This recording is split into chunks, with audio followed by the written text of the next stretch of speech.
friends, welcome back. This is an Sunday episode. I missed you guys on Wednesday. I honestly had a really bad trip with a gummy and I was not human all day Tuesday, literally like for a full over 24 hours. I'd say full 36 hours, completely incapable of operating a vehicle. So I don't really remember Tuesday. I slept the entire day, so that meant nothing was filmed, nothing was edited, nothing happened. And I kind of just ended up at my apartment at some point on Wednesday and was like, when the hell did I get here? So it's a bit of a weird week for me. Thank you guys for understanding that. And just to go ahead and let you guys know, I really hope that the title of this YouTube video was clear enough for you. We are going to cry. Today, I went and got my Harry Potter tattoo that I wanted to get for... I honestly can't even remember when I came up with this idea. I feel like it's just been in my brain for forever. I had always wanted to get the page numbers of the deaths of my favorite characters. I am cold, so I'm wearing a sweatshirt right now, but you can see one on my leg right here. And are there any other ones I can show you? Yeah, I can go ahead and show you. I mean, it's kind of gross. There's blood in it. I'm gonna do close-up videos of the tattoos. Ooh, there's one on my ankle. Close-up videos of the tattoos after I go to the store, get some second skin, and clean it up. And then I'm gonna overlay that in, but I gotta go do that afterwards. I needed to get this filmed.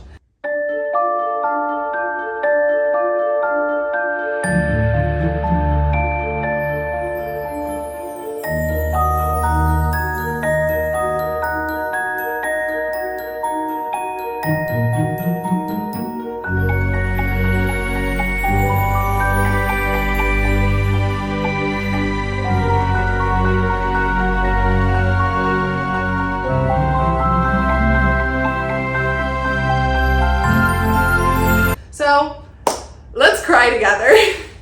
Little announcement before I start, however, next Wednesday, or actually this coming Wednesday, not next Wednesday, this coming Wednesday, which is June 5th, my YouTube video will be a life update. It will be answering questions. So if there's any questions you guys have, Harry Potter questions, I'm going to answer directly. But any questions about my life, any questions about this process, any questions about what it's like filming, any questions about my absolutely sorry excuse for YouTube channel, I don't know, I'm doing my best, guys. Any questions at all, you can leave them in comments. Can you message me on YouTube? I honestly don't know. But I'm gonna put my Instagram in the description, so feel free to go to my Instagram and message me all of your questions. That is where I'll be checking. I'll be checking here. I'll be checking TikTok as well. So either of these three apps, totally send me your questions. I don't care if you follow my Instagram. That is completely separate from my Harry Potter accounts. All Harry Potter stuff is localized to YouTube and TikTok. My Instagram is like my real life and then like my real work. Not that I want this to be real work, trust me. This needs to be my real work. Somebody commented like yesterday or today, I don't know. Somebody commented and they were like, can you please quit your job and do this all day? And I was like, you don't think that's what I'm trying to do, babe? Yes. So that's completely separate. I really don't care about that account all too much. I kind of just have it. Feel free to send me your questions there. I love you guys. I also did not think about the fact that I had makeup on earlier. And then I was like, oh, I'm going out with my friend tonight. Like, let me go ahead and put on my eyeliner. So that way I've got eyeliner on in my YouTube video. So I look all cute or whatever. And then I set up all of my lighting and I thought to myself for a split second finally, and I was like, you're planning on your title being only click on this video if you're ready to cry about Harry Potter or something like that. So why the hell did you do your makeup before you're about to cry? So I'm gonna do my best to protect my makeup with these tissues. Sorry for how silly I'm going to look. But starting with Sirius, which is the one on my thigh right here, we are gonna go through all 4 of the character deaths that I got tattooed on my body today, and we are going to do them justice, which the movies did not do. But we're also gonna talk about theories, feelings, and thoughts. Turn to page 394. I love that I can just look at my leg and be like, what page do I need to turn to? Okay, side note, I want to know If you guys have Bloomsbury, whatever country you're in, whatever version book you have, I have Scholastic, I'm in America. I want to know if you have different page numbers, because it will drive me crazy. Okay, 806. It's 806 on mine. Chapter 35. Chapter 35, Order of the Phoenix, Sirius Black. We're gonna take it back a page though. Ooh, hard to turn with these nails. No, get off me. Neville, catch it. Harry flung the prophecy across the floor. Neville spun himself around on his back, scooped the ball up to his chest. Malfoy pointed the wand instead at Neville, but Harry jabbed his own wand back over his shoulder and yelled, ooh, something other than Expelliarmus. Impedimenta.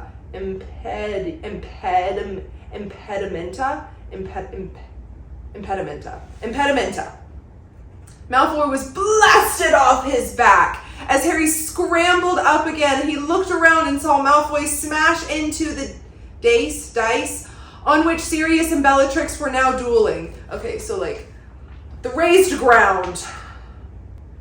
Malfoy aimed his wand at Harry and Neville again, but before he could draw breath to strike, Lupin had jumped in between them. Harry, round up the others and go!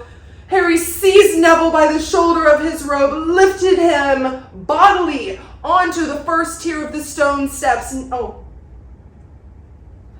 Neville's legs twitched and jerked and would not support his weight. Harry heaved again with all the strength he possessed, and they climbed another step. A spell hit the stone bench at Harry's heel. It crumbled away, and he fell back to the step below. Neville sank to the ground, his legs still jerking and thrashing, and thrust the prophecy into his pocket. Come on, Harry said desperately, hauling at Neville's robes. Just try and push with your legs. I hope you guys are enjoying this, because I'm thoroughly enjoying this. He gave another stupendous heave, and Neville's robes tore all along the left seam. The glass spun ball dropped from his pocket, and before either of them could catch it, one of Neville's floundering feet kicked it, and it flew 10 feet to their right and smashed on the step beneath them. As both of them stared at the place where it had broken, appalled at what had happened, a pearly white figure with hugely magnificent eyes rose into the air, unannounced by any but them. Unnoticed. I just saw the first 3 letters and that's it. Unnoticed by any but them. Harry could see its mouth moving, but in all the crashes and screams and yells surrounding them, not one word of the prophecy could he hear. The figure stopped speaking and dissolved into nothingness. Harry, I'm sorry, cried Neville, his face anguished as his legs continued to flounder. I'm so sorry, Harry. I didn't mean to do it. It doesn't matter, Harry shouted. Just try and stand. Let's get out of... Dumbledore! I'm trying to read this in Neville's crying voice, even though I'm not crying yet. I'm doing really good, said Neville, and his sweaty face suddenly transported, staring over Harry's shoulder. What? Dumbledore! Harry turned to look where Neville was staring, directly above them in the framed doorway from the brain room. Oh, I forgot about that in my video about the Department of Mysteries. I forgot about the brain room. Damn it. Maybe that's the thinking room? The thought chamber? I don't know. Stood Albus Dumbledore, his wand aloft, his face white and furious. Harry felt a kind of eclectic charge surge through every particle of his body. They were saved. Dumbledore sped down the steps, past Harry and Neville. I switched that. Past Neville and Harry, who had no more thought of leaving. Dumbledore was already at the foot of the steps when the Death Eaters nearest realized he was there. There were yells. One of the Death Eaters ran for it, scrabbling like a monkey up the steps opposite. Dumbledore's spell pushed him back easily and effortlessly as though he had hooked him with an invisible line. Only one couple was still battling, apparently unaware of the new arrival. Harry saw Sirius duck Bellatrix's jet of red light. He was laughing at her. "Come on, you can do better than that," he yelled, his voice echoing through the cavernous room. The second jet of light hit him squarely on the chest. Laughter had not quite died from his face, but eyes widened with shock. Harry released Neville, though he was unaware doing so. He was jumping down the steps again, pulling out his wand as Dumbledore turned to the dice too. It seemed to take Sirius an age to fall. His body curved in a graceful arc as he sank backwards through the ragged veil hanging from the ark. And Harry saw the look of mingled fear and surprise on his godfather's wasted, once handsome face as he fell through the ancient doorway and disappeared behind the veil, which fluttered for a moment as though in a high wind, and then fell back into place. Harry heard Bellatrix Lestrange's triumphant scream, but knew it meant nothing. Sirius had only fallen through the archway. He could reappear from the other side any second.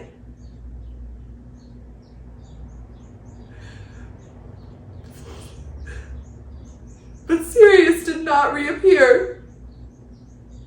"Sirius!" Harry yelled. "Sirius!" He had reached the floor, his breath coming in searing gasps. Sirius must be just behind the curtain. Harry would pull him back out again. But as he reached the ground and sprinted towards the dice, Lupin grabbed Harry around the chest, holding him back. "There's nothing you can do, Harry. Get him! Save him! He's only just gone through!" "It's too late, Harry. We can still reach him." Harry struggled hard and viciously, but Lupin would not let go. "There's nothing you can do, Harry. Nothing. He's gone."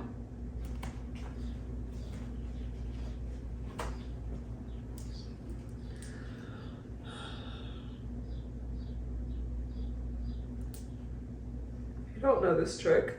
If you're crying and you're wearing makeup, just don't blink and then dab your lower lashes with a napkin. You know, like when you watch videos of somebody getting their lashes done and they tape the bottom lashes down, kind of like that. If it's really bad, you feel like it's getting on your top lashes, then you just put it in between and blink. But that's besides the point. 806, page 806 of Order of the Phoenix.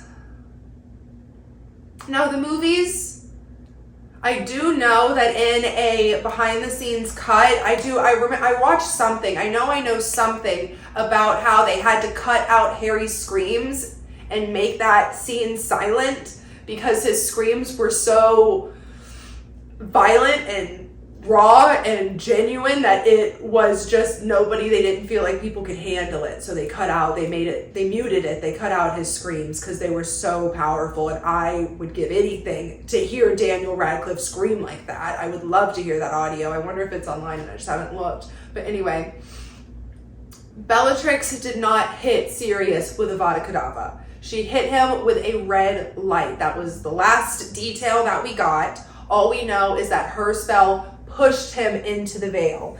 The veil is in the death chamber of the Department of Mysteries. This is a very closely guarded room. Nobody here was supposed to be in it. It is, what are they called? The Unspeakables. The Unspeakables are the ministry workers that work in the Hall of Prophecies, the death chamber, the thought chamber, the love room, the time room, all of those things. What was the brain room that I just totally forgot about? I need to look at that. I need to look that up. Now, backing it up a few pages, as everything is going down with Dumbledore's army and the Death Eaters there, once the order comes in, all of the Death Eaters are like totally distracted. They're like, oh shit, we're about to get our ass wiped. It's like when Mufasa comes for his son. Mufasa has come for his son, bitch. Okay. That was a little intense. I apologize. As all of this is happening, Harry gets pinned to the ground by a Death Eater who's like crushing his windpipe, and at this point he sees Sirius on the other side of the room, like 10 feet away, battling an unnamed Death Eater. Next, Harry gets out from under him. It is him and Neville trying to scramble away, And at this point, Dolohov attacks Harry and Neville. They're fighting back. Harry does a shield charm. Neville's legs are jerking everywhere. Harry had done like a dancing feet charm on him to try to get his legs to work. All this fun stuff is going on. And as Dolohov is saying Accio Prophecy out of Harry's hands, Harry feels it move. He grips it one more time, thankfully. Sirius rams Dolohov with his shoulder, like butts into him and knocks him to the ground. At this point, Sirius and Dolohov are going at it, and Harry gets up and defends Sirius by Petrificus Totalis on Dolohov. He, stunned, frozen, flopped over a stone, and then Sirius ducks. He says, "Nice one." That's it. Nice one. The movies didn't have to do us like that, but they did, and I'm not mad at them for it because I love that scene. I know it's not in the book, and I am a stickler for the book, but I love that scene. I love that scene. It was a good decision. It was a good decision. I love that scene. But I think they had to do something like that because they left so much else out. Otherwise, it wouldn't... That line makes Sirius's death scene. It wraps everything up in a nice little gift for all of us to open and cry at. It does a really good job at showing the depth in their relationship and bringing all of that in, especially since they cut out so much from their relationship throughout this book, their relationship in Order of the Phoenix, even what happens in Prisoner of Azkaban. Like, they cut out so much of their relationship. They needed to still make this death impactful. They needed to make it hit right. And that line, I think, did that.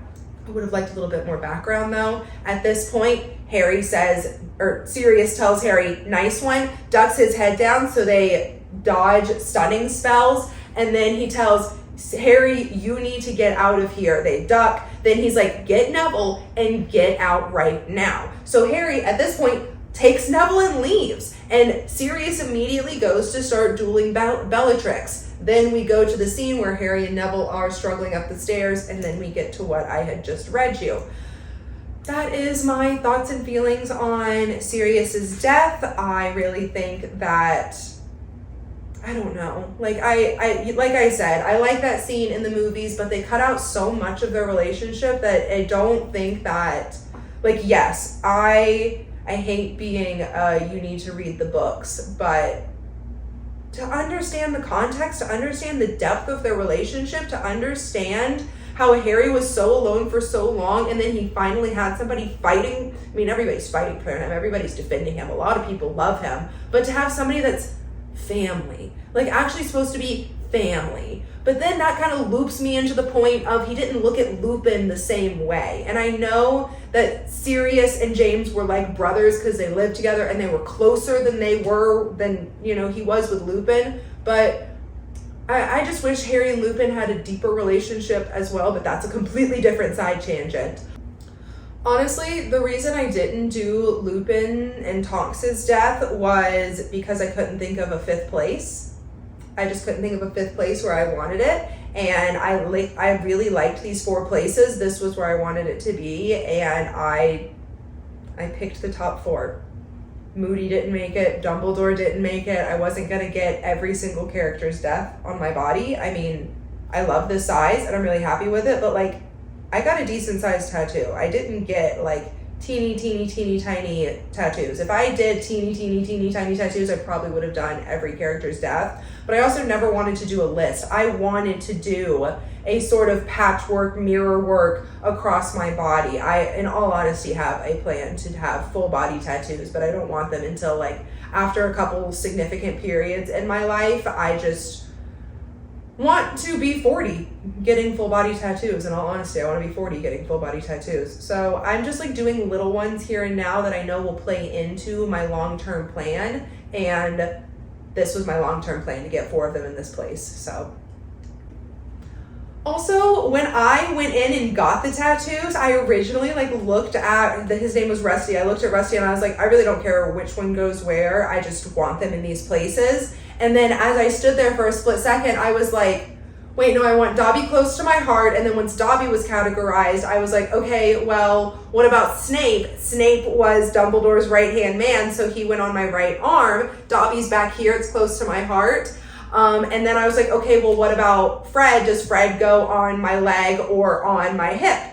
And I was like, okay, Fred goes on my hip because him and George were pretty much conjoined at the hip, if you want to say twins. Twins are just generally conjoined at the hip. Just to think of them that way, I always thought of them that way. It kind of just like, I don't know.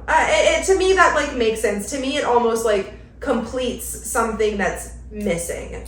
It just makes sense to me. I don't care. And then honestly, I was just like trying to put meaning over this because I was like, well, I don't want it to be meaningless. So I was just kind of trying to come up with things. These were the only two that I was really like totally set on. These two I kind of just like made sense of as I was deciding which one went on which body part. Sirius, however, I did choose to put on my leg because he reminds me to stand tall, even in the face of danger, and reminds you to run when you need to run. 476, page 476 of Deathly Hallows. Take it back a page. I'm reading 2 pages before each of the deaths, so I'm not like doing a ton, but like I'm reading a little bit. Oh, I've got something to say about this page. Okay. They had gotten out of the cellar, not the cellar. They had gotten out of the dungeon. Harry and Ron had gotten out of the dungeon. Bellatrix was holding an unconscious Hermione with a knife to her throat. Dobby is in the chandelier and he drops the chandelier. Bellatrix runs. She drops Hermione's body. Hermione's unconscious body gets a chandelier dropped on her, as well as Griphook, who is also injured, that Harry has to help out of there. Now, 474. As Ron pulled Hermione out of the wreckage, Harry took his chance. He leapt over an armchair and wrestled the 3 wands from Draco's grip, pointed all of them at Greyback and yelled, "Stupefy!" The werewolf was lifted off of his feet by the triple spell, flew up to the ceiling, and then smashed into the ground. As Narcissa dragged Draco out of further harm, Bellatrix sprang to her feet, her hair flying as she brandished the silver. Oh, her hair flying as she brandished the silver knife. I need to look up that word. I don't know what that word means. Brandished the silver knife. Cleaned it? Okay, I need to stop. I'm making myself look silly. But Narcissa had directed her wand at the doorway. "Dobby," she screamed, and even Bellatrix froze. You dropped the chandelier?" The tiny elf trotted into the room. His shaking finger pointed at his old mistress. "You must not hurt Harry Potter," he squeaked. "Kill him, sissy," shrieked Bellatrix. But there was another loud crack, and Narcissa's wand flew into the air and landed on the other side of the room. "You dirty little monkey," bawled Bellatrix. "How dare you take a witch's wand? How dare you defy your masters?"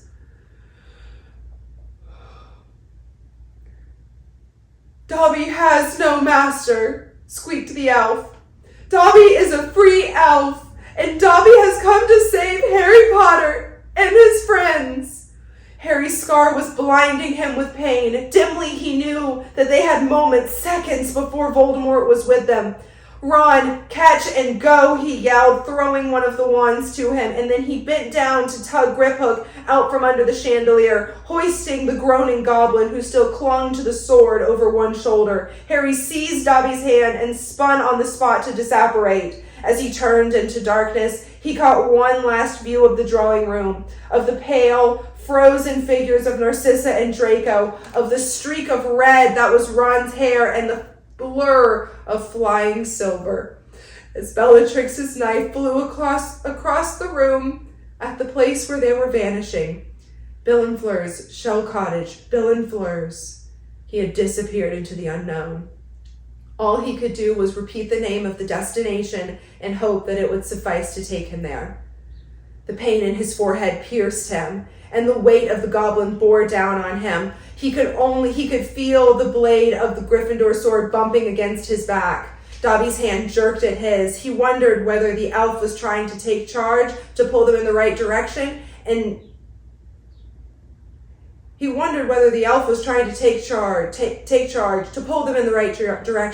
and tried by squeezing the fingers to the indicate that was fine with him. to indicate that was fine with him. I hope you guys are really enjoying popcorn reading with me. To indicate that was fine with him. And then they hit solid earth, smelled salty air. Harry fell to his knees, relinquished Dobby's hand, and attempted to lower Griphook gently to the ground. "Are you all right?" he asked the goblin. He asked as the goblin stirred, but Griphook merely whimpered. Harry squinted around through the darkness. There seemed to be a cottage a short way away under the wide starry sky, and he thought he saw movement outside. "Dobby, is this Shell Cottage?" he whispered, clutching the 2 wands he had brought from the Malfoys, ready to fight if he needed to. "Have we come to the right place, Dobby?" He looked around. The little elf stood feet from him. "Dobby!" The elf swayed slightly, stars reflected in his wide, shining eyes. Together, he and Harry looked down at the silver hilt of the knife protruding from the elf's heaving chest. "Dobby, no! Help!" Harry bellowed towards the cottage, toward the people moving there. "Help!" He did not know or care whether they were wizards or muggles, friends or foe. All he cared about was the dark stain that was spreading across Dobby's front. And then he stretched out thin arms to Harry with a look. And then he had stretched out his thin arms to Harry with a look of supplication. Harry caught him and laid him sideways on the cool grass. "Dobby, no, don't die, don't die."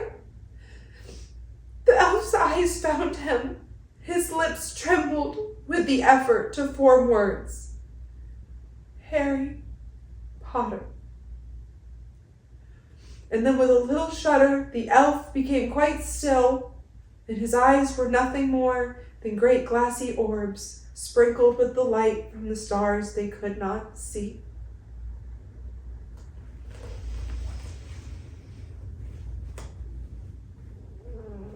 Don't blink, don't blink, don't blink, don't blink.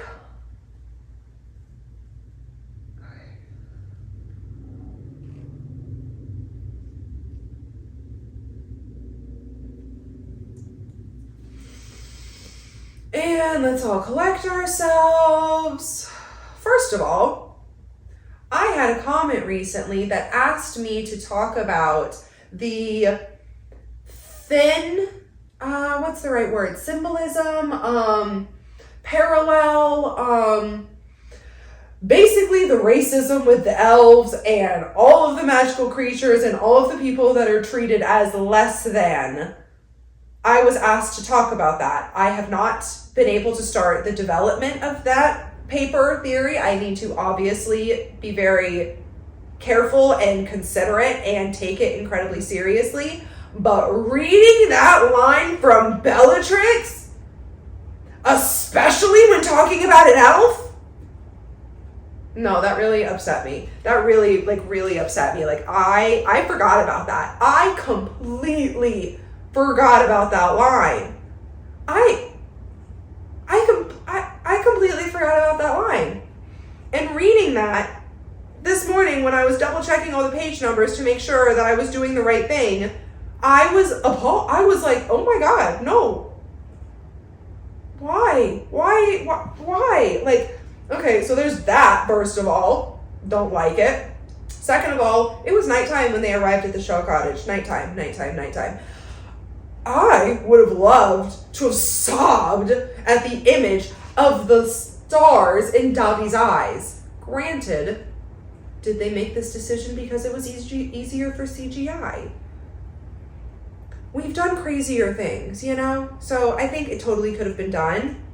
I think it should have been done. I wish it had been night. I wish we had gotten a scene. They weren't on the beach. They were in the grass on the hill. I think it should have been a night. I really would have liked to see his starry glass eyes. I think that really would have emphasized it.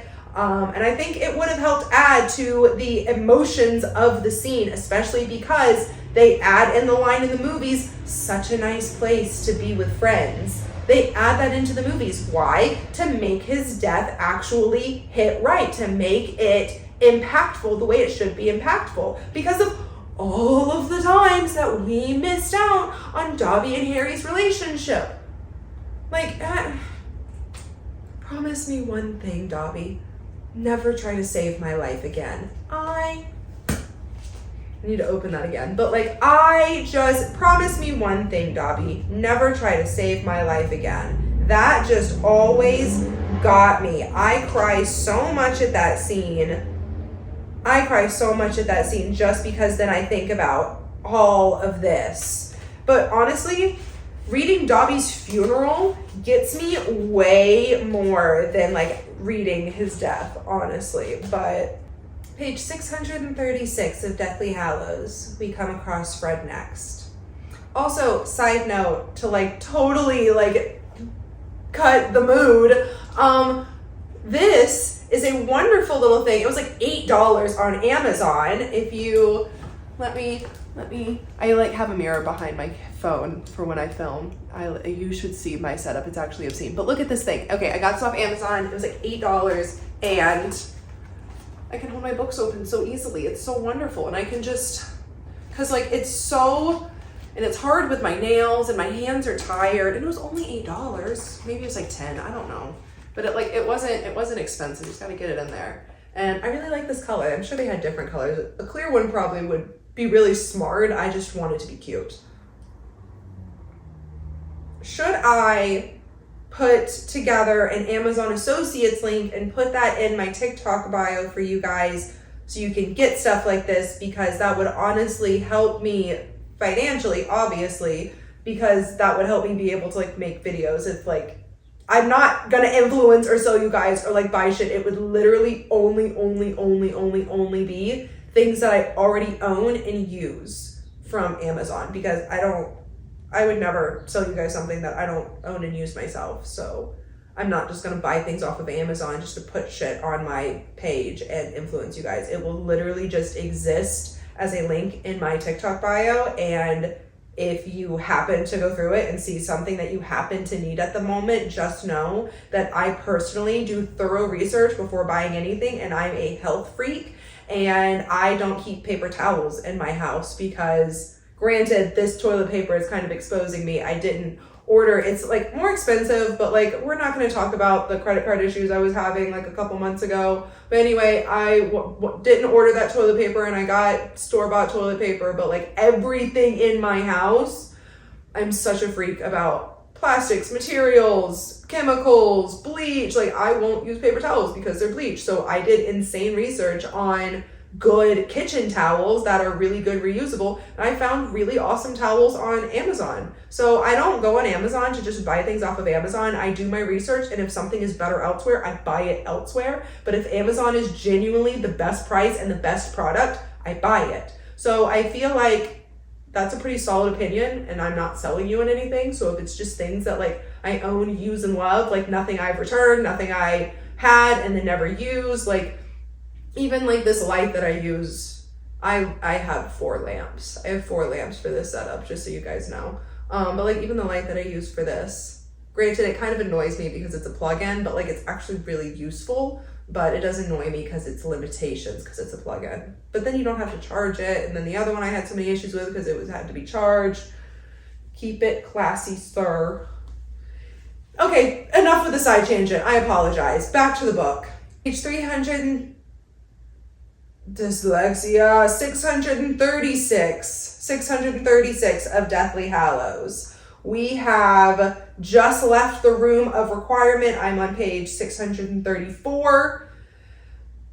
And Malfoy is Crab. Crab choked Malfoy as soon as he could speak. Crab, he's dead, said Ron harshly. There was silence, apart from the panting and coughing. Then number of huge bangs shook the castle. A great cavalade, that my brain wants to say avalanche and Cadillac at the same time. A great cavalcade,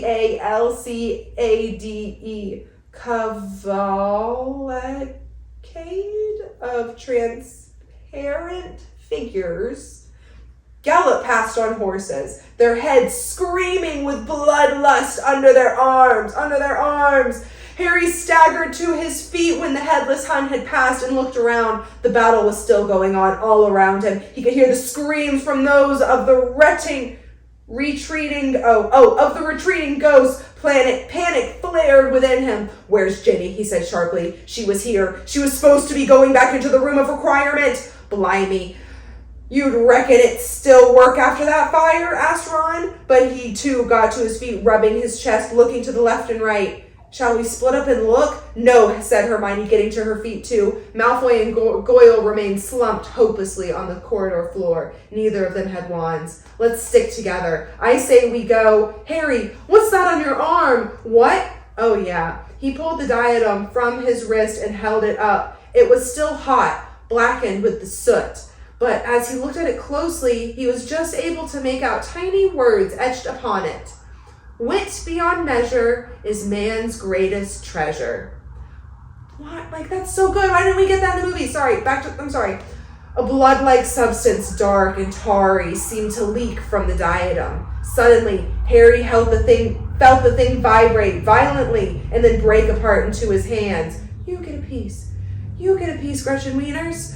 And as it did so, he thought he heard the faintest, most distant scream of pain echoing from the grounds or the castle,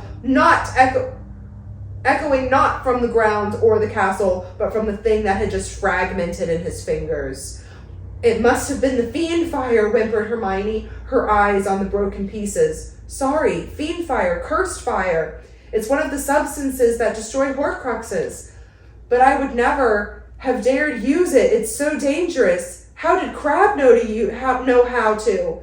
"Must have learned from the Carrows," said Harry grimly. "Shame he wasn't concentrating when they mentioned how to stop it, really," said Ron, whose hair, like Hermione's, was singed, whose face was blackened.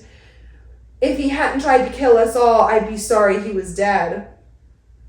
"But don't you realize," whimpered Hermione, "this means if we can just get the snake." She broke off as the yells and shouts and the unmistakable noises of dueling filled the corridor. Harry looked around and his heart...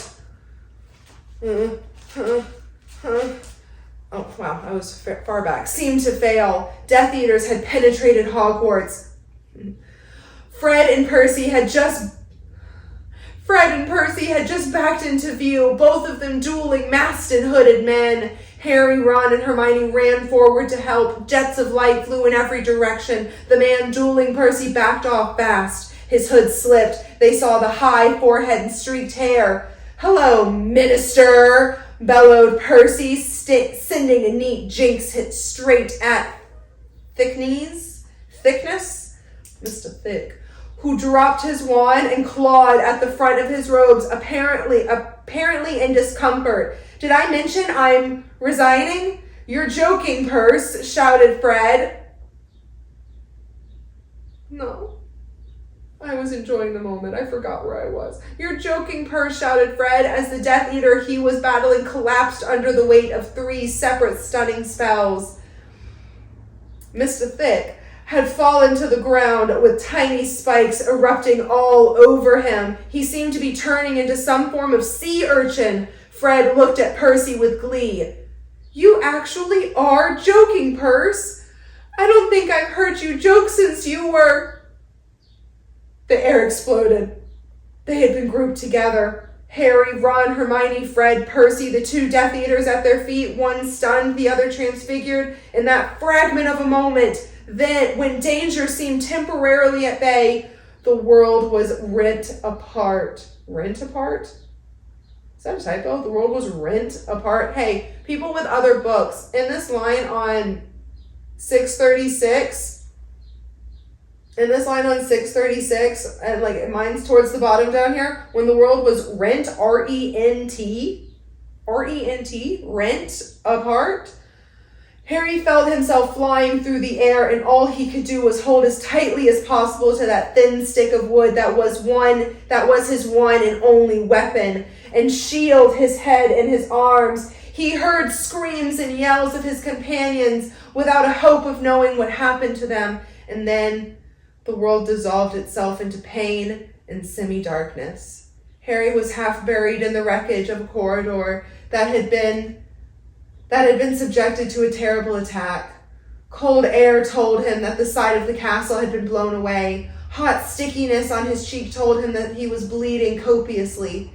He heard a terrible cry that pulled at his insides, that expressed agony of a kind neither flame nor curse could cause. He stood up, swaying, more frightened than he had been all day that day, more frightened perhaps than he had been in his life.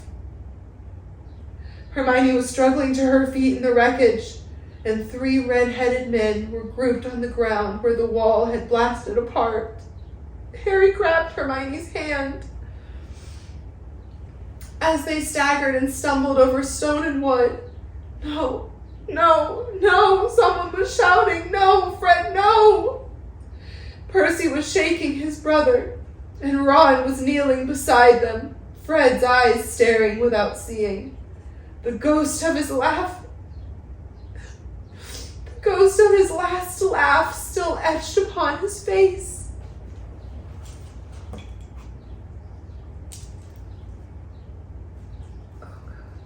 Isn't there some science behind which eye you'd cry a tear from first?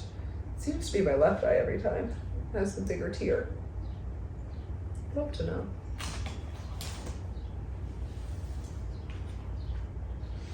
We didn't get any of this. We got nothing. Nothing. Do we even know for sure in that one scene in Deathly Hallows when one of the Weasley twins has been disarmed, when Voldemort is calling everyone back, is that supposed to be Fred?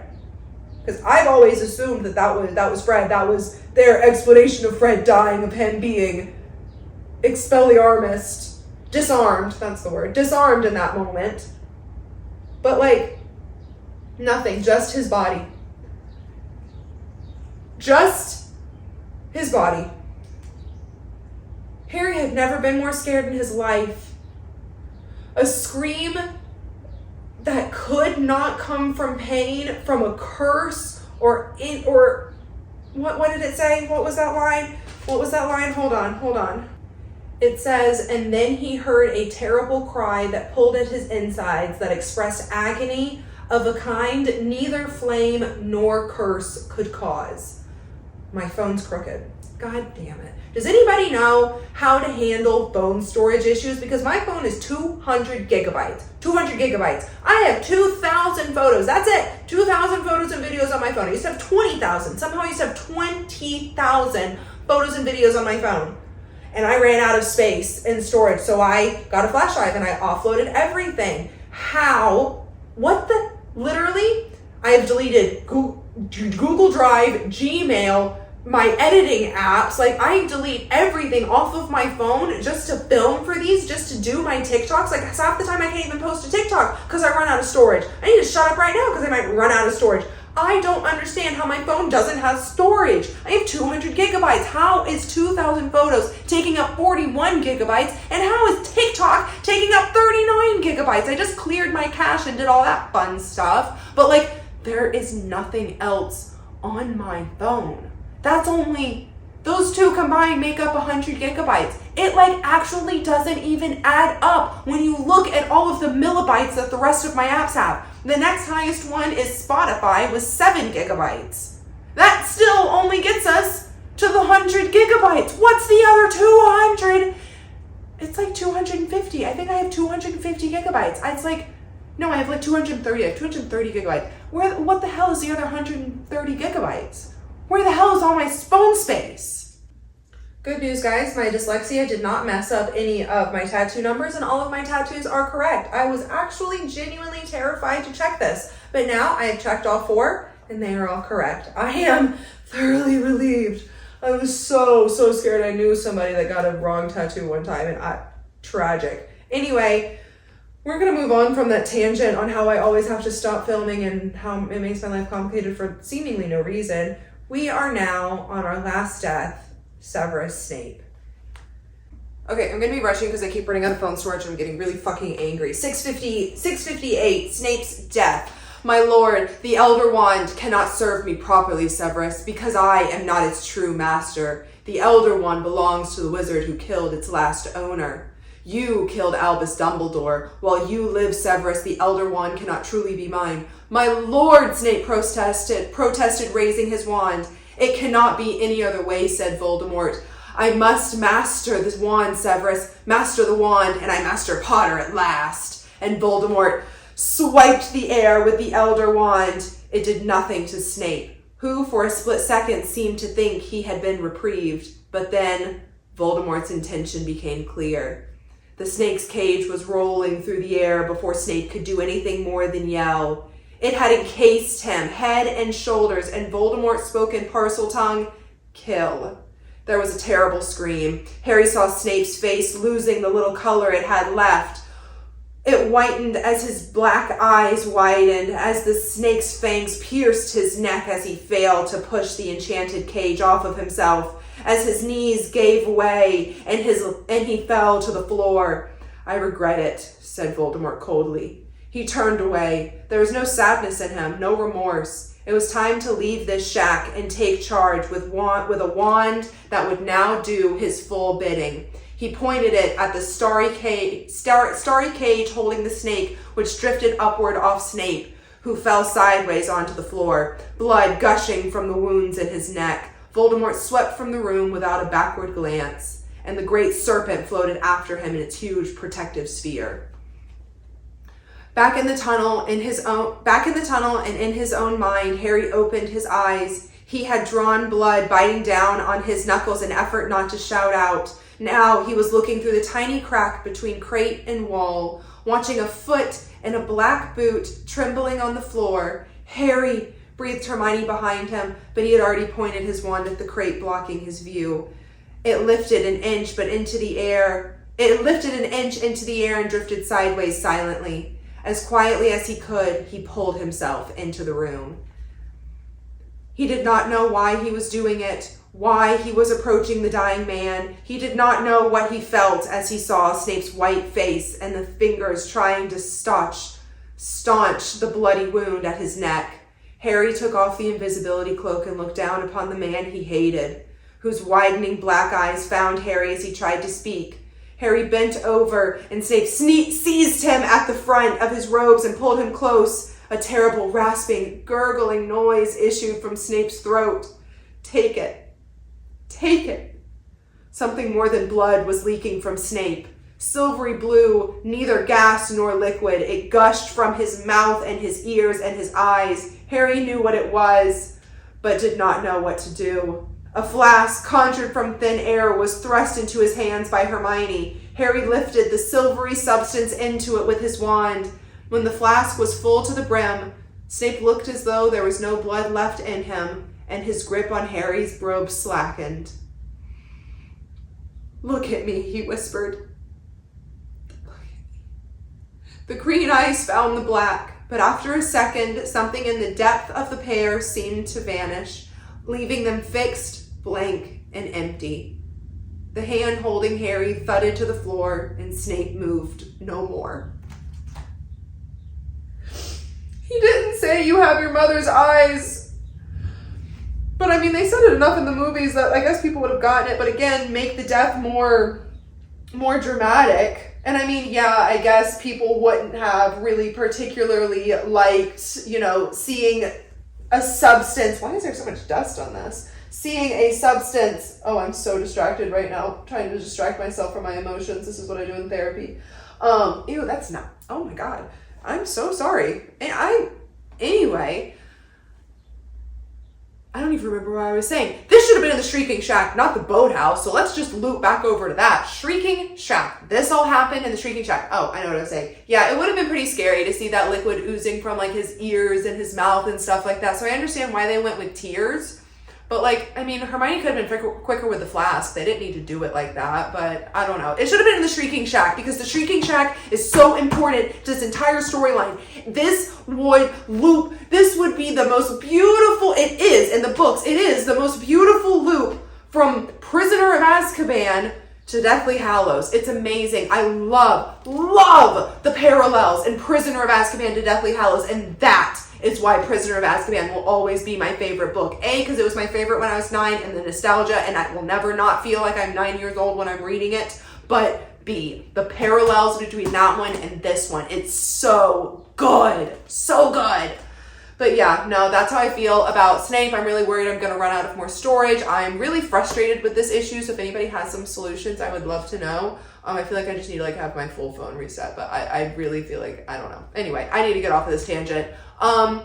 Those are my tattoos.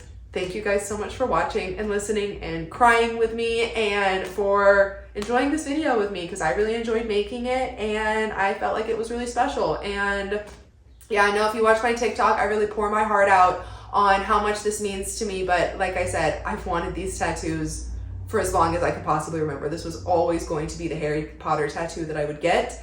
And I always talked myself out of it. And you guys gave me the home, the confidence, the love. I wouldn't be here. I wouldn't have what I have. I wouldn't be able to do what I do. And I wouldn't have the opportunities in front of me if it wasn't for you guys. And I could genuinely never thank you enough or never say I love you enough. But thank you. And I love you very much. And I will see you guys on Wednesday. Please send me your questions, all of that stuff on either YouTube, Instagram, TikTok, whatever you feel like.